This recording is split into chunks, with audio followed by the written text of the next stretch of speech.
नमस्कार, बहुत स्वागत है आप सभी का। आपके साथ मैं हूं अपर्णा मौजम। अखंड भारत का कोई भी कॉन्सेप्ट काम नहीं कर सकता था और मेरे ख्याल में इस तरह का कॉन्सेप्ट भयानक त्रासदी की ओर ले जाता। 11 अगस्त 1947 को पाकिस्तान की संविधान सभा की बैठक में मोहम्मद अली जिन्ना ने अपने भाषण में ये बात कही थी।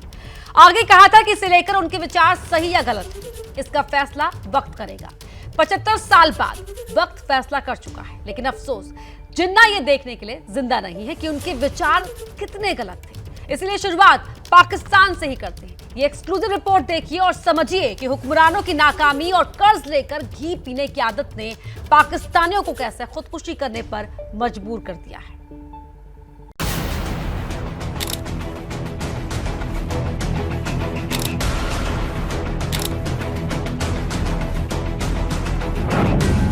पाकिस्तानी भूख से खुदकुशी कर रहे हैं। महंगाई के तूफान ने गरीबों को खुदकुशी पर मजबूर कर दिया। कराची में बेरोजगारी से तंग मियां बीवी ने अपनी 2 कमसिन बच्चियों को जहर दे दिया। मासूमों को मार डाला, रोटी के बदले जहर का निवाला। बाप जब होश में आया और उसने बोला कि हमारे घर में भूख थी, परेशानी थी, मैंने खुद अपनी बीवी और हम सब ने पूरी फैमिली बच्चों समेत नीला तोता खा लिया। भूख, गरीबी और बेबस इंसान, खुदकुशी करता पाकिस्तान। कराची के इलाके सुरजानी टाउन सेक्टर 10 में अजहर नामी शख्स की बीवी बच्चों को जहर देकर खुदकुशी की कोशिश। तमाम अफराद को बेहोशी की हालत में अस्पताल मुंतकिल कर दिया गया। पाकिस्तानी चैनलों पर चल रही ब्रेकिंग न्यूज सिर्फ एक खबर नहीं है, बल्कि एक मुल्क के इतिहास बनने की दास्तान है। क्यों ऐसे हालात पैदा होते हैं? इसलिए पैदा होते हैं कि जब माँ से बच्चे खाना मांगेंगे, माँ बोलेगी बेटा पतीली है, बच्चे बार बार लपकेंगे पतीली की तरफ, माँ खाना दो, माँ खाना दो, माँ पतीली खाली है, माँ आटा डब्बे में से निकाल लो, डब्बा खाली है, माँ दाल की बंडी देखो, दाल की बंडी खाली है। नहीं है काम, नहीं है रोजगार, लोग परेशान हैं।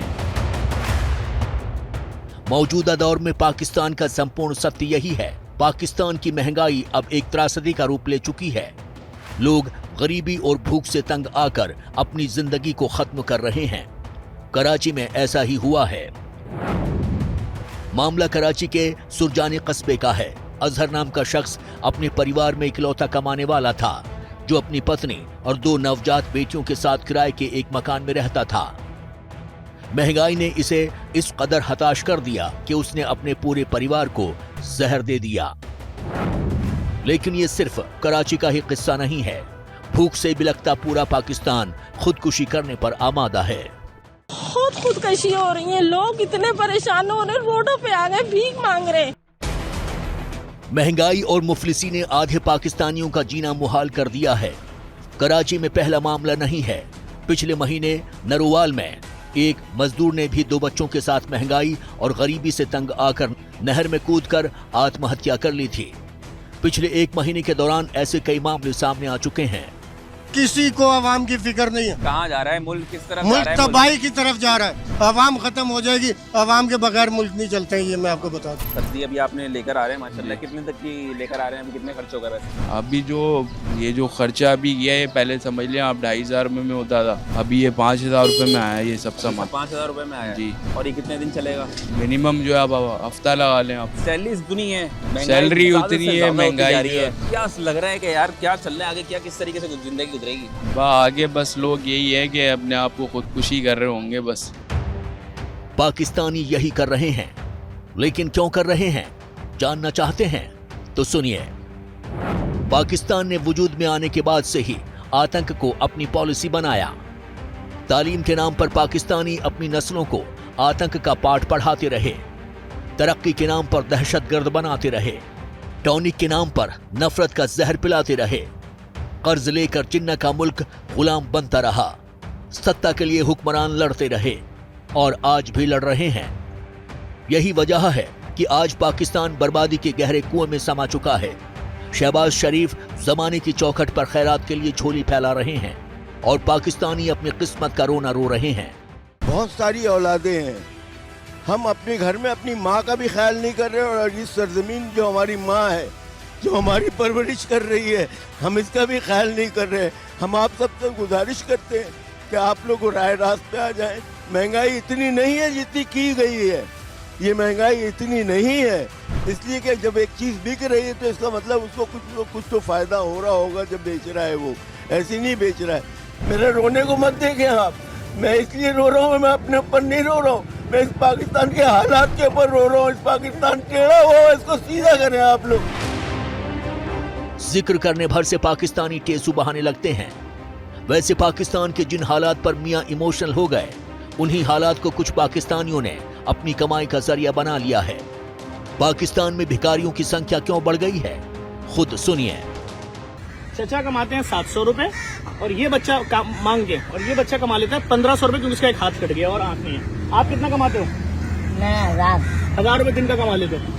वो महीने के 30,000 रुपए को उसका क्या करते हो उन पैसों का? उन पैसों का खा जाते हैं, घर पे भेज देते हैं। अच्छा, और कौन कौन बहन भाई मांगते हैं?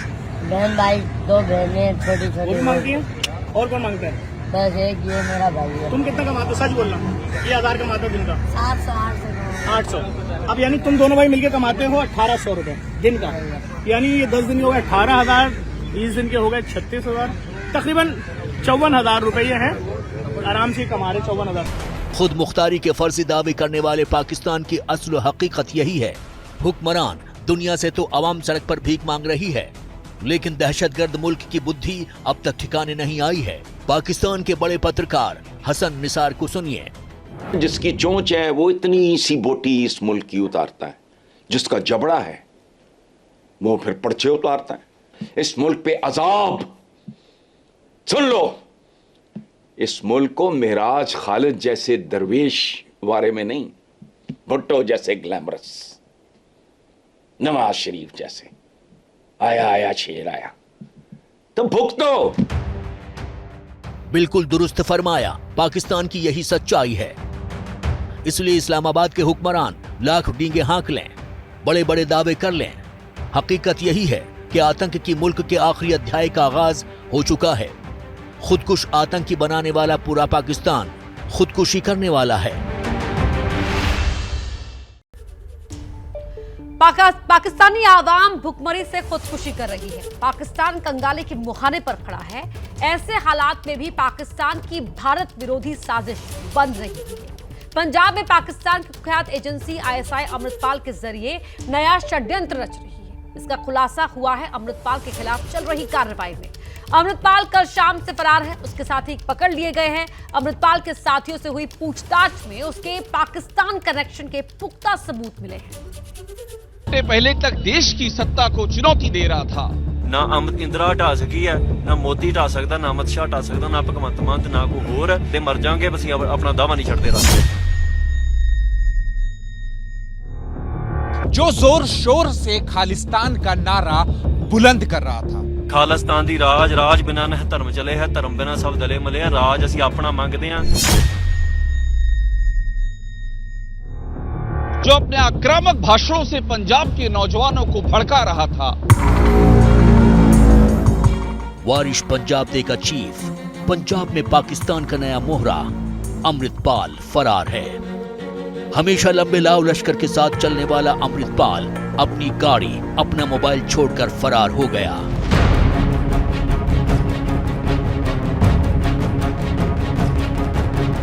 आखिर कैसे पुलिस की घेराबंदी से निकल गया अमृतपाल? क्या बॉर्डर पार बैठे आकाओं की मदद से अंडरग्राउंड हो गया अमृतपाल? क्या आईएसआई पंजाब में किसी नई साजिश को अंजाम दे रही है?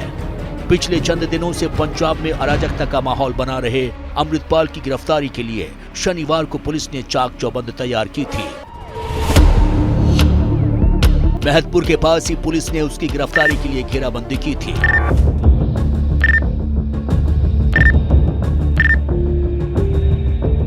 अपने काफिले में तीसरे नंबर की गाड़ी में अमृतपाल बैठा था।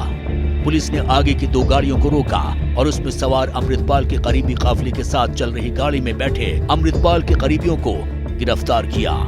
कोई लाइसेंस नहीं है जी वेपन्स का, कोई इनको पता नहीं है कि ये कहां से आई हैं, और जो लोग कैरी कर रहे थे उनके पास कोई लाइसेंस नहीं है। अमृतपाल के ही इशारे पे हो रहा था। अमृतपाल ने ही कहा था ये सब लेके चलने की। बिल्कुल, अमृतपाल ने कहा था, और जो इनकी इंटेरोगेशन में आया है ये सारा कुछ वेपन वगैरह ये प्रोक्योर भी अमृतपाल ने करवा के उनको दिए। पुलिस की घेराबंदी से बचने के लिए अमृतपाल के ड्राइवर ने गाड़ी दूसरी तरफ भगा दी। पुलिस की टीम ने करीब 25 किलोमीटर तक अमृतपाल का पीछा किया। नकोदर में अमृतपाल की गाड़ी मिली। गाड़ी में अमृतपाल का मोबाइल मिला, लेकिन अमृतपाल नहीं मिला। चेजिंग यदि गड्डी दी चेजिंग हो रही थी, फिर 20-25 किलोमीटर यदि चेजिंग हुई है के बाद यदि अपनी गड्डी चेंज करके किसी तरीके से निकल गया। बट बाकी असी जेडे सारे मैंबर सीगे, सारे वैपन सीगे, वो असी उथे मौके पे। गिरफ्तार किए गए अमृतपाल के करीबियों से पुलिस पूछताछ कर रही है। अमृतपाल के 4 सहयोगियों को पंजाब पुलिस असम के डिब्रूगढ़ ले गई है। अमृतपाल जिस अंदाज में काम कर रहा था, उससे एजेंसियों को पहले ही उसके पाकिस्तानी कनेक्शन का अंदेशा था। लेकिन अब अमृतपाल के करीबियों से पूछताछ के बाद इसके पुख्ता सबूत मिल रहे हैं कि दुबई से पंजाब आया अमृतपाल पाकिस्तान की बदनाम खुफिया एजेंसी ISI का मोहरा था। एजेंसियों के मुताबिक ISI के इशारे पर अमृतपाल भारत विरोधी गतिविधियों को अंजाम दे रहा था। अमृतपाल के तार देश के बाहर बैठे खालिस्तान समर्थकों से जुड़े हुए थे। अमृतपाल को खालिस्तान समर्थकों से फंडिंग मिल रही थी। अमृतपाल के लिए फंड्स दलजीत कलसी जुटाता था। कलसी से जुड़े टेलीफोन रिकॉर्ड्स में पाकिस्तान के 20 टेलीफोन नंबर मिले हैं। इनमें से कुछ नंबर पाकिस्तानी आर्मी या ISI से जुड़े लोगों के हैं। पाकिस्तान ਦੇ ਨਾਲ ਵੀ ਲਿੰਕ ਹੈ ਇਹਨਾਂ ਦੇ ਪਾਕਿस्तान ਨਾਲ ਲਿੰਕ ਤਾਂ ਹੈ ਜੀ। किस तरीके ਨਾਲ लिंक है? कुछ रिपोर्ट्स में कहा गया कि ISI कनेक्शन है, तो है वो 3 साल में दलजीत कलसी ने 30 करोड़ रुपए से ज्यादा जमा किए हैं। एजेंसियां इस मनी ट्रेल की भी जांच कर रही हैं। जांच इसकी भी हो रही है कि कलसी किस पाकिस्तानी नेटवर्क का इस्तेमाल करता था। अमृतपाल की फरारी के बीच पाकिस्तान में बैठे आतंक के आका पंजाब में अशांति की नई साजिश रच रहे हैं। पंजाब पुलिस और केंद्रीय एजेंसियों ने अलर्ट किया है कि सोशल मीडिया पोस्ट के जरिए पंजाब में लोगों को भड़काने और उकसाने की साजिश हो रही है। इसलिए पंजाब सरकार ने 20 मार्च तक मोबाइल इंटरनेट सर्विस बंद कर दी है। बल्क SMS सर्विस भी बंद कर दी गई है। अमृतसर, फाजिलका, मोगा, मुक्तसर समेत कई जिलों में धारा 144 लागू है। पंजाब में मंगलवार तक रोडवेज की बसें बंद हैं। पंजाब के कई शहरों में सुरक्षा बल फ्लैग मार्च कर रहे हैं। अमृतपाल के पुश्तैनी गांव में सुरक्षा के खास इंतजाम किए गए हैं। ये जुल्लू खेड़ा यानी कि अमृतपाल सिंह के गांव की तस्वीरें। अमृतसर के ठीक बगल का ये गांव, जहां इस समय पंजाब पुलिस का भारी जमावड़ा दिखाई दे रहा है। इस गांव में हम जैसे ही आगे बढ़ेंगे, हमको जगह जगह पंजाब पुलिस की मौजूदगी दिखाई पड़ेगी। और हम जहां पर हैं वो अमृतपाल सिंह के घर की ओर जाने वाली गली है। और इस गली का हमको चप्पे चप्पे पर पुलिस दिखाई पड़ रही है। और उसकी वजह यह है कि अमृतपाल सिंह फरार है। पंजाब पुलिस तलाश कर रही है। अमृतपाल की तलाश में पंजाब के शहर शहर छापेमारी हो रही है। एजेंसियां हर उस ठिकाने को खंगाल रही हैं जहां उसके छिपे होने का अंदेशा है। हर उस शख्स से पूछताछ कर रही है जिससे उसका कनेक्शन है। लेकिन इस सब के बीच सवाल उठ रहे हैं कि खालिस्तानियों का तथा कथित ठेकेदार अचानक कहां गायब हो गया। जो चंद रोज पहले तक पुलिस को ललकार रहा था, वो कहां लापता हो गया। अमृतसर से अभिषेक उपाध्याय के साथ ब्यूरो रिपोर्ट ABP न्यूज। और अब बात अमेरिका की, जहां पूर्व राष्ट्रपति डोनाल्ड ट्रंप पर गिरफ्तारी की तलवार लटक रही है। ट्रंप ने दावा किया कि उन्हें मंगलवार को गिरफ्तार किया जा सकता है। इतना ही नहीं, अमेरिका के पूर्व राष्ट्रपति ने पाकिस्तान के पूर्व प्रधानमंत्री इमरान खान की तरह ही अपने समर्थकों से सड़क पर उतरने की अपील कर दी। सवाल यह है कि क्या 48 घंटे बाद अमेरिका में पाकिस्तान जैसे हालात हो सकते हैं? ये रिपोर्ट देखिए।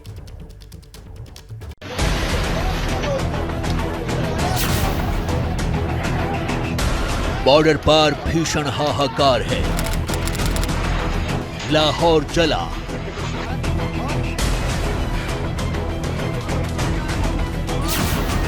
इस्लामाबाद सुलगा।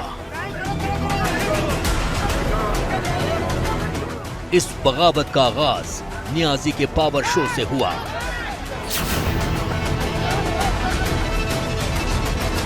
लाहौर के जमान पार्क पर मियां शरीफ की पुलिस ने धावा बोला।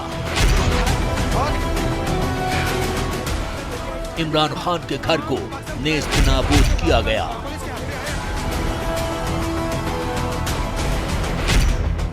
बुलडोजर से नियाजी के घर की दीवारें तोड़ी गईं।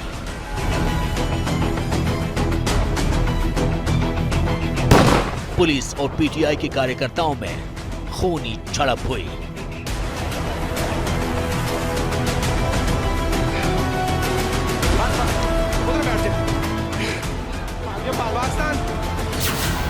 और ये सब कुछ हुआ इमरान खान की गिरफ्तारी को लेकर। सवाल यह है कि क्या 48 घंटे बाद अमेरिका में भी पाकिस्तान जैसा बवाल होने वाला है? क्या इस्लामाबाद जैसा हंगामा वॉशिंगटन में भी हो सकता है? क्या इमरान खान की तरह डोनाल्ड ट्रंप भी ताकत का तमाशा दिखाएंगे? ये सवाल इसलिए क्योंकि पाकिस्तान के पूर्व प्रधानमंत्री इमरान खान की तरह ही अमेरिका के पूर्व राष्ट्रपति डोनाल्ड ट्रंप पर भी गिरफ्तारी की तलवार लटक रही है और इमरान की तरह ही ट्रंप ने भी अपने समर्थकों को सड़क पर उतारने की मुनादी कर दी है। सोशल मीडिया प्लेटफॉर्म पर एक पोस्ट में ट्रंप ने अपने समर्थकों से अपनी कथित गिरफ्तारी से पहले प्रदर्शन करने को कहा है। ट्रंप ने लिखा है कि प्रमुख रिपब्लिकन उम्मीदवार और अमेरिका के पूर्व राष्ट्रपति अगले हफ्ते मंगलवार को गिरफ्तार होने वाले हैं। प्रदर्शन करें, अपने देश को वापस ले लें। साफ है कि ट्रंप ने अपने समर्थकों से क्लियर कह दिया है कि अगर उनकी गिरफ्तारी होती है तो सड़क पर उतरने में देर न करें। लेकिन सवाल ये है कि डोनाल्ड ट्रंप गिरफ्तार क्यों हो सकते हैं? ट्रंप ने ऐसा क्या किया जो जेल जाने की नौबत आ गई? जवाब ऐसे समझिए। 2016 में हुए राष्ट्रपति चुनाव से पहले ट्रंप का एक पॉर्न स्टार के साथ अफेयर था। उन्होंने अफेयर को छिपाने के लिए पॉर्न स्टार को काफी पैसे दिए थे। न्यूयॉर्क में पिछले 5 साल से इस मामले की जांच चल रही है। माना जा रहा है कि इसी सिलसिले में ट्रंप की गिरफ्तारी हो सकती है। आरोप लगाने वाली पॉर्न स्टार डेनियल्स, जिनका असली नाम स्टेफनी क्लिफोर्ड है, के मुताबिक कई साल पहले ट्रंप के साथ उनके अफेयर के बारे में मुंह बंद रखने के लिए उन्हें पैसे दिए गए थे। अगर ट्रंप को इस मामले में दोषी ठहराया गया तो ये किसी पूर्व अमेरिकी राष्ट्रपति के खिलाफ लाया गया पहला आपराधिक मामला होगा। इससे पहले अमेरिका के किसी भी राष्ट्रपति ने इस तरह के आपराधिक मामलों का सामना नहीं किया। डोनाल्ड ट्रंप ने अफेयर से इनकार किया है। इस तरह की बातों को सियासी साजिश बताया है, इसीलिए अपने समर्थकों से सड़क पर उतरने को कह दिया है। सवाल यह है कि अगर ट्रंप गिरफ्तार होते हैं तो समर्थक क्या करेंगे? जवाब ये 3 साल पहले की तस्वीरें हैं, जब ट्रंप समर्थकों ने अमेरिका की सबसे सुरक्षित जगह व्हाइट हाउस पर कब्जा जमा लिया था। 2021 में ट्रंप राष्ट्रपति चुनाव हार गए थे, लेकिन हार कबूल नहीं की थी। अपने समर्थकों को नतीजों का विरोध करने के लिए कह दिया, जिसके बाद 6 जनवरी 2021 को उनके समर्थकों ने व्हाइट हाउस पर हमला कर दिया था। इसीलिए ट्रंप की अपील के बाद अमेरिकी सुरक्षा एजेंसियां अलर्ट हो चुकी हैं। Bureau report, ABP news. और इस वक्त की बहुत बड़ी खबर आपको बता रहे हैं। एक्टर सलमान खान को धमकी वाला ईमेल मिला है। 18 मार्च को सलमान खान को धमकी भरा ईमेल भेजा गया। अभिनेता सलमान खान को यह धमकी भरा ईमेल भेजा गया है। 18 तारीख को सलमान खान को यह धमकी भरा ईमेल भेजा गया है। सूरज ओझा हमारे सहयोगी फोन लाइन पर जुड़ रहे हैं। सूरज, क्या लिखा गया इस ईमेल में और क्या कुछ कार्रवाई पुलिस की ओर से अब तक की गई है? जी बिल्कुल, देखिए एक ईमेल आया था 18 तारीख को और सलमान खान जहां बैठा। सूरज, आपकी आवाज नहीं पहुंच पा रही सही तरीके से, वापस कनेक्ट करने की कोशिश करेंगे आपसे। लेकिन इस वक्त की बड़ी खबर आपको बता रहे हैं कि ईमेल भेजा गया, उसमें अभिनेता सलमान खान को धमकी दी गई है।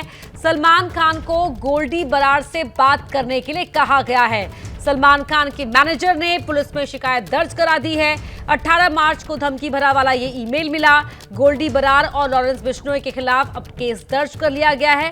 सलमान खान के मैनेजर ने पुलिस में शिकायत दी कि उन्हें धमकी भरा ईमेल मिला, जिसमें सलमान खान को गोल्डी बरार से फोन पर बात करने के लिए कहा गया है। गोल्डी और लॉरेंस के खिलाफ केस दर्ज कर लिया गया है।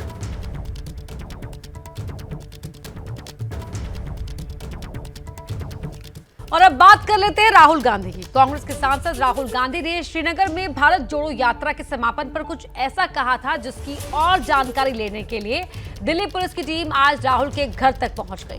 दिल्ली पुलिस के इस एक्शन पर कांग्रेस का जबरदस्त पॉलिटिकल रिएक्शन आया है। कांग्रेस आरोप लगा रही है कि सरकार राहुल गांधी को डराने की कोशिश कर रही है।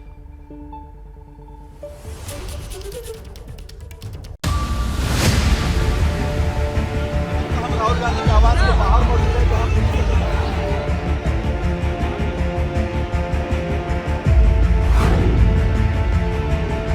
ये भी डराने का एक है। उसके यहाँ आप इस तरह से कोशिश कर रहे हैं डराने की, उसको वो डर जाएगा आपसे? क्या सोच रहे हैं आप? बगैर ऊपर के इशारे के दिल्ली पुलिस इस प्रकार की साहस करे, ये असंभव है। डराने की कोशिश, बदले की भावना जैसे शब्द फिर कांग्रेस नेताओं की शब्दावली में शुमार हो गए। डराने का एक है। तो डर जाएगा आपसे? फिर कांग्रेस नेताओं ने एक सुर में सरकार पर चारों ओर से आक्रामक बयानबाजी शुरू कर दी। इस बयानबाजी की वजह बनी ये तस्वीरें। सुबह 10 बजे के करीब दिल्ली पुलिस की टीम ने लुटियंस दिल्ली में राहुल गांधी के घर पर दस्तक दी। वजह 30 जनवरी को श्रीनगर में भारत जोड़ो यात्रा के समापन के मौके पर दिया गया राहुल का बयान था। जब मैं चल रहा था, आपने देखा होगा कि बहुत सारी महिलाएं रो रही थी। आपने देखा? आपको मालूम है क्यों रो रही थी? उसमें बहुत सारी ऐसी भी महिलाएं थी जिन्होंने मुझे बोला कि उनके साथ बलात्कार हुआ है, उनको किसी ने मोलेस्ट किया है, उनके किसी रिश्तेदार ने उनको मोलेस्ट किया है। और जब मैं उनसे बोलता था, बहन मैं पुलिस को बताऊं, तो मुझे कहती थी, राहुल जी पुलिस को मत बताइए, हम चाहते हैं कि आपको ये बात मालूम हो, मगर पुलिस को मत बताइए, हमारा और भी नुकसान हो जाएगा। तो ये हमारी देश की सच्चाई है। राहुल के इस बयान पर दिल्ली पुलिस ने संज्ञान किया। महिलाओं के साथ हुई ज्यादती की जांच के लिए दिल्ली पुलिस ने राहुल से जानकारी मांगी। 15 मार्च को दिल्ली पुलिस की टीम इस मामले में नोटिस देने के लिए राहुल गांधी के घर पहुंची थी। तब राहुल गांधी दिल्ली पुलिस को नहीं मिले थे। 16 मार्च को दिल्ली पुलिस की टीम फिर राहुल गांधी के घर पहुंची। तब दिल्ली पुलिस की टीम ने राहुल गांधी को नोटिस रिसीव कराया था। आज इसी सिलसिले को आगे बढ़ाते हुए दिल्ली पुलिस की टीम पूछताछ के लिए राहुल के घर पहुंची थी। दिल्ली पुलिस की टीम 10 बजे राहुल गांधी के घर पहुंच गई थी। 2 घंटे 25 मिनट के इंतजार के बाद राहुल गांधी ने दिल्ली पुलिस की टीम को मिलने के लिए बुलाया। करीब 20 मिनट तक दिल्ली पुलिस के अधिकारियों की राहुल गांधी से मुलाकात चली। दोपहर 1:02 पर राहुल गांधी अपने घर से निकल गए। राहुल के घर से निकलने के बाद दिल्ली पुलिस के स्पेशल सीपी ने बताया कि राहुल ने अपना बयान दर्ज कराने के लिए और वक्त मांगा है। हमारा कुछ डिस्कशन हुआ है और उन्होंने जो इन्फॉर्मेशन हमने मांगी है वो इन्फॉर्मेशन हमें देंगे। उन्होंने ये कहा कि उनको कुछ समय लगेगा और जैसे ही वो तैयार हो जाता है वो हमें देंगे। इसके अलावा हमने एक उनको रिटन में नोटिस दिया है। नोटिस उनके ऑफिस ने एक्सेप्ट कर लिया है और वो हमें उसका जवाब देंगे। उसके बाद फिर आगे कार्रवाई होगी। राहुल के घर पहुंची दिल्ली पुलिस की टीम के पास सवालों की लिस्ट थी। दिल्ली पुलिस जानना चाहती थी कि कब और किस जगह महिलाओं ने उन्हें अपने साथ हुई ज्यादती की जानकारी दी। क्या राहुल पीड़ित महिलाओं को पहले से जानते थे? क्या उन महिलाओं की जानकारी राहुल को है? क्या राहुल अपने बयान को प्रमाणित करते हैं? क्या पीड़ित महिलाओं ने राहुल को किसी खास घटना की जानकारी भी दी थी? अपनी जांच को आगे बढ़ाने के लिए पुलिस को इन सवालों के जवाब चाहिए थे। राहुल ने जवाब के लिए समय मांगा। इसी बीच राहुल के घर कांग्रेस नेताओं के पहुंचने का सिलसिला भी शुरू हो गया। सरकार को घेरने के लिए कांग्रेस को एक मुद्दा भी मिल गया। ये भी डराने का एक है। 45 दिन के बाद जा रहे हैं और सवाल उठा रहे हैं, इनका जवाब देंगे। कानूनी प्रक्रिया चलेगी। जो कुछ करना है राहुल गांधी जी और उनके जो लीगल टीम है वो करेगी। कि वो लोग किसी न किसी ढंग से वो राहुल जी को परेशान करना चाहते हैं, लेकिन राहुल जी डरने वाले नहीं है और कांग्रेस पार्टी भी डरने वाले नहीं है। बगैर ऊपर के इशारे के दिल्ली पुलिस इस प्रकार की साहस करे, ये असंभव है। मैं किसी घोर निंदा करता हूं। कांग्रेस नेताओं के बयान से साफ है कि पार्टी इस कानूनी प्रक्रिया को भी मुद्दा बनाएगी।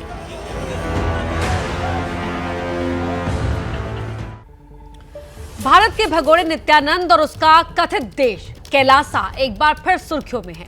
भारत के भगोड़े ने अब अमेरिका को चूना लगा दिया है। मीडिया रिपोर्ट के मुताबिक नित्यानंद के कथित देश कैलासा ने अमेरिका की 30 शहरों के साथ सिस्टर सिटी एग्रीमेंट साइन किया था, जबकि हकीकत में कैलासा नाम का दुनिया में कोई देश है ही नहीं। ये रिपोर्ट देखिए। दूर दूर तक फैला नीला समंदर,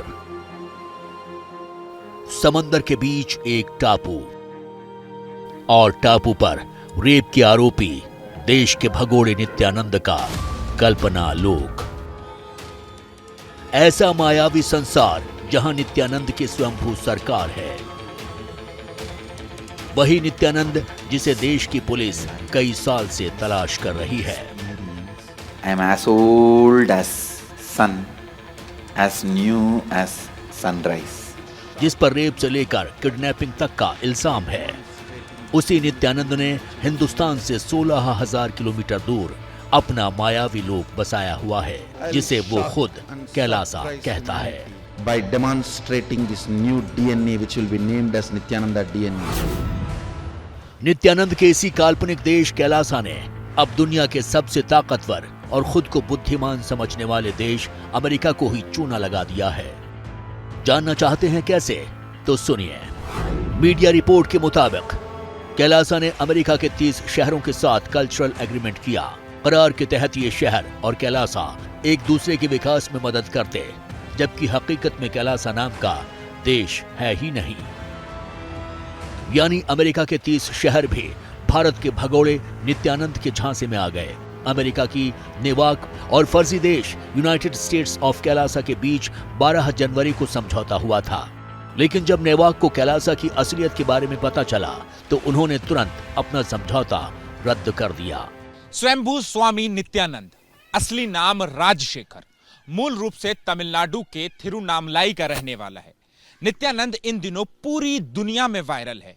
उसकी वजह क्या है आपको बताएंगे, लेकिन पहले इसकी कुंडली जान लीजिए।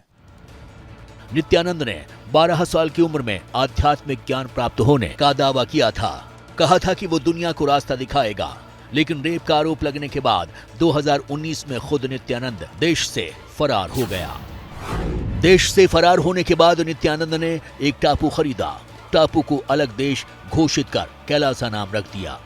खुद की वेबसाइट में कैलासा को हिंदू राष्ट्र बताया। इतना ही नहीं, खुद ही उस काल्पनिक देश का प्रधानमंत्री बन गया। कथित देश के झंडे पर खुद की तस्वीर भी लगा दी। लोगों को कैलासा आने के लिए वीजा जारी करने का भी दावा करने लगा। Mahakailasa, I am going to provide best things. Actually, in Mahakailasa, my room does not even have a door. I don't sleep in a closed room. So anyone can walk directly to me and talk anything. इतना ही नहीं, कैलासा की एक प्रतिनिधि ने UN की एक बैठक में भाग भी लिया। भगोड़े नित्यानंद के ट्विटर हैंडल पर भी इस तस्वीर को शेयर किया गया है और दावा किया जाने लगा है कि नित्यानंद के काल्पनिक देश कैलासा को संयुक्त राष्ट्र की मान्यता मिल गई है, जबकि हकीकत में ऐसा कुछ नहीं था। Bureau report, ABP news. क्या मजबूरी है मेरी, बताइए। मैं अभी आपको बताती हूँ कि मैंने ओए होए होए होए नमकीन के चटकारे लेते हुए टकटकी मार के डिबेट शो को पॉज रिपीट कर करके देख रहे हैं जोगिंदर जी। इनकी तरह आप भी देखें अपनी फेवरेट डिबेट्स को रिपीट कर और डाउनलोड कीजिए एबीपी लाइव ऐप अपने स्मार्ट टीवी पर।